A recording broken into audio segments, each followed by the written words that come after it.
Hello students, हम sargassum algae के बारे में पढ़ रहे हैं इन दिनों। और पिछले लेक्चर में हमने एल्गी सार्गेसम की सिस्टमेटिक पोजीशन और उसका थैलस स्ट्रक्चर के बारे में पढ़ा था। सिस्टमेटिक पोजीशन के बारे में को हमने देखा था कि किस तरीके से एल्गी जो सार्गेसम है वो फियोफाइसी का मेंबर है। फ्रिश के अनुसार जो एल्गी की क्लासेस हैं 11 क्लासेस, उसमें से फियोफाइसी क्लास का मेंबर सार्गेसम है और इसका ऑर्डर फ्यूकेल्स है और फ्यूकेल्स में ये सार्गेसेसी फैमिली में आता है और इसकी 16 स्पीशीज़ भारत में पाई जाती हैं। और वैसे सार्गेसम एक समुद्री शैवाल है जो अटलांटिक कोस्ट पे सार्गेसो सी में अधिकता से पाया जाता है।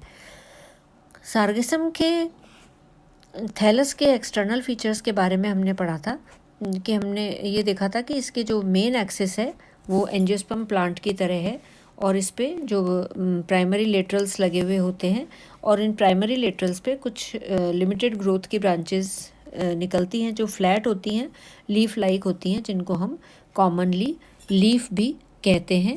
और इन ब्रांचेस के एक्सिस में एयर ब्लैडर्स भी पाए जाते हैं।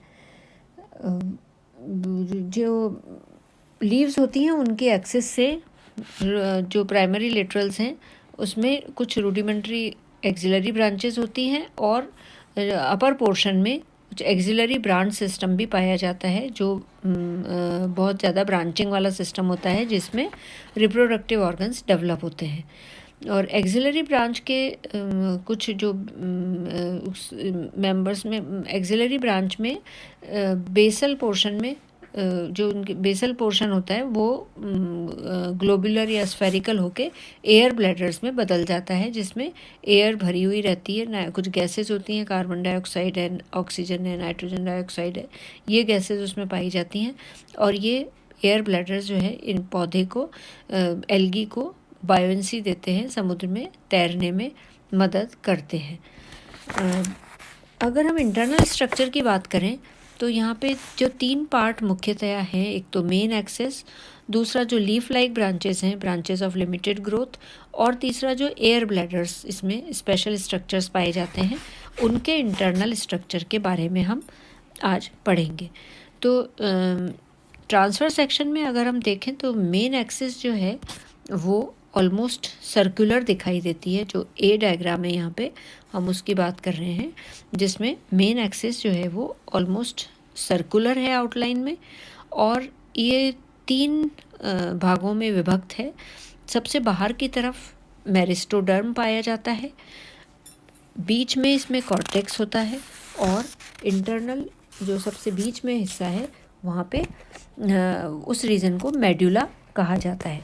तो मेरिस्टोडर्म जो है वो मेरिस्टेमेटिक कोशिकाओं से बना हुआ होता है। इसकी जो कोशिकाएं होती हैं, इसकी जो सेल्स होती हैं, they are meristematic in nature और ये आउटर मोस्ट लेयर है जो कि एक तरीके से एपिडर्मिस का कार्य भी करती है।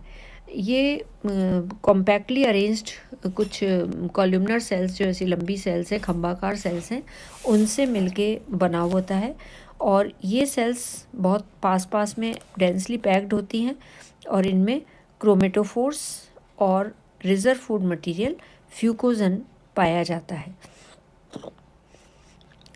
ये एसिमिलेटरी रीजन मतलब संश्लेषण का कार्य करती हैं कोशिकाएं। ये थैलस में संश्लेषण का कार्य ये कोशिकाएं करती हैं और जब ये मेन एक्सिस मैच्योर हो जाती है तो इस एक्सिस के चारों तरफ एक म्यूसिलेज की कवरिंग भी पाई जाती है। म्यूसिलेज की क्यूटिकल कह सकते हैं हम, क्यूटिकल के रूप में म्यूसिलेजिनस शीथ पाई जाती है। मेरिस्टोडर्म के भीतर वाला पोर्शन जो मेडुला और मेरिस्टोडर्म के बीच में पाया जाता है वो कॉर्टेक्स होता है और ज़्यादातर हिस्सा जो है मेन एक्सिस का वो कॉर्टेक्स की सेल से बना हुआ होता है जो कि नैरो होती हैं और इलोंगेटेड सेल्स होती हैं। ये सेल्स इन सेल्स में इंटरसेलुलर स्पेसेस भी मिलती हैं और ये लूजली अरेंज्ड होती हैं और they are filled with reserve food material. और इस तरीके से हम ये देखते हैं कि जो कॉर्टेक्स है वो स्टोरेज रीजन का कार्य करता है। जो फूड मेरिस्टोडर्म में संश्लेषित होता है वो यहाँ पे स्टोर हो जाता है। और जो सेंट्रल पार्ट है मेन एक्सिस का, जो बीच वाला हिस्सा है, वो मेडुला कहलाता है। और medulla is made up of thick walled cells. जो थिक वॉल्ड और नैरो सेल्स होती हैं, इलोंगेटेड सेल्स होती हैं, उनसे बना हुआ होता है। और कभी कभी इसमें कुछ स्क्लेरेनकाइमा की थिकनिंग भी पाई जाती है इनकी सेल्स में। मेडुला का जो कार्य है वो है कि ये वाटर और जो भी दूसरे मेटाबोलाइट्स हैं उनको थैलस के अलग अलग हिस्सों में ट्रांसपोर्ट करता है या पहुंचाता है। अब हम देखेंगे कि जो एयर ब्लैडर है उसका इंटरनल स्ट्रक्चर किस तरीके का है। एयर ब्लैडर और मेन एक्सिस का जो इंटरनल स्ट्रक्चर है वो लगभग समान है, लेकिन जो एयर ब्लैडर है वो सिर्फ 2 हिस्सों में विभक्त होता है। जो बाहर का आउटर मोस्ट हिस्सा है that is known as meristoderm, and next to meristoderm is cortex only, means medulla is absent, which is found in main axis.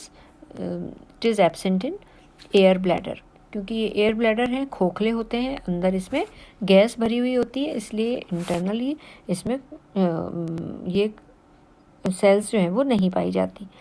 तो मेरिस्टोडर्म भी इलोंगेटेड नैरो सेल्स का बना हुआ होता है और इसके ऊपर म्यूसिलेजिनस की लेयर पाई जाती है। यहाँ हम बी डायग्राम में देखें, मेरिस्टोडर्म के ऊपर एक म्यूसिलेजिनस की लेयर पाई जाती है। और इसके बाद में इसमें 4 से 8 लेयर का कॉर्टेक्स मिलता है जो कि पैरेन्काइमेटस होता है। और ये सेल्स जो हैं, ये जो सेंट्रल पार्ट है ब्लैडर का, this is occupied by large air cavity. तो एयर ब्लैडर में को इंटरनली देखें तो उसमें केवल मेरिस्टोडर्म और कॉर्टेक्स पाए जाते हैं। अब जो तीसरा इम्पॉर्टेंट ऑर्गन है प्लांट का, थैलस का, दैट इज़ लीफ और the lateral branches which are flattened and they have become like leaf like structure. तो जो लीफ है वो जस्ट लाइक मेन एक्सिस, जैसे मेन एक्सिस में 3 रीजन है, वो तो लीफ में भी जो लीफ है वो भी इंटरनली डिफरेंशिएटेड होती है मेरिस्टोडर्म में, कॉर्टेक्स और मेडुला में। मेरिस्टोडर्म जो है वो छोटी रेडियली इलोंगेटेड मेरिस्टेमेटिक सेल्स का बना हुआ होता है। और ये सेल्स जो होती हैं इसमें बहुत रिजर्व फूड मटेरियल फ्यूकोजन के रूप में इकट्ठा रहता है और क्रोमेटोफोर्स भी पाए जाते हैं जो एसिमिलेशन का कार्य करते हैं। मेरिस्टोडर्म इज फॉलोड बाय कॉर्टेक्स पाया जाता है मेरिस्टोडर्म के नीचे, जिसमें कि थिन वॉल्ड कोशिकाएं होती हैं जो रिजर्व फूड मटेरियल से भरी हुई होती हैं। और ये कॉर्टेक्स जो है वो जो मिड रीजन है, जो मिडरिप वाला रीजन है, वहाँ पे काफ़ी थिक हो जाता है। और ये बीच वाला जो पोर्शन है, मिडरिप वाला पोर्शन, वहाँ पे इसको हम मेडुला कहते हैं, जिसकी सेल्स थिक वॉल्ड सेल्स होती हैं। स्ट्रक्चर और फंक्शन में मेडुला जो है वो वही काम करता है जो मेन एक्सिस का मेडुला है, मीन्स ट्रांसपोर्टेशन का काम है मेनली। और दूसरा जो इम्पॉर्टेंट कैरेक्टर इसमें लीफ में इंटरनली दिखाई देता है that is presence of sterile conceptacles.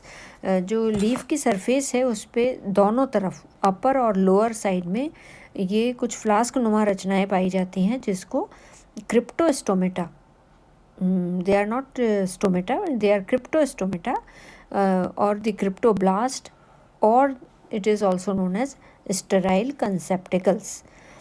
तो क्रिप्टोब्लास्ट जो है वो एक फ्लास्क शेप का स्ट्रक्चर है, यहाँ हम जिसको देख सकते हैं स्टेराइल कंसेप्टिकल को, फ्लास्क शेप का स्ट्रक्चर है जिसकी जो ऊपर बाहर की तरफ लीफ की सरफेस पे ये ऑस्टियोल के रूप में बाहर खुलता है, जो बहुत छोटा सा एक पोर है लीफ पे, that is known as ostiole. And the wall of the ostiole, the wall of the cryptoblast it is made up of sterile cells. जो ये क्रिप्टोब्लास्ट हैं, जो स्टेराइल कंसेप्टिकल हैं, इनकी वॉल जो है वो स्टेराइल सेल से बनी हुई होती है जिसमें क्रोमेटोफोर्स पाए जाते हैं। और इनमें बहुत सारे अनब्रांच्ड मल्टी सेलुलर फिलामेंट्स जो हैं वो इसकी कंसेप्टिकल की वॉल से निकले रहते हैं बाहर की तरफ। ये मल्टी सेलुलर यूनिसीरिएट फिलामेंट्स जो हैं they are known as paraphysis. So this is about the internal structure of the leaf. यहाँ हम इस जगह पे देख सकते हैं सरगेसम की vertical section of a sterile conceptacle, जहाँ लीफ में ये ओस्टियोल है। ओस्टियोल के थ्रू कंसेप्टिकल की जो वॉल है उसमें नीचे की तरफ से कुछ फिलामेंट्स बनते हैं, कुछ सेल्स बनती हैं जिनमें जिनमें बार बार विभाजन होके मेरिस्टेम की वजह से ये लंबी फिलामेंट के रूप में रचनाएं पाई जाती हैं जो ऑस्टियोल से बाहर की तरफ निकली हुई होती हैं, and these are known as paraphysis. तो this is about internal structure of thallus of algae sargassum. Now we will discuss reproduction in our next lecture. Thank you very much.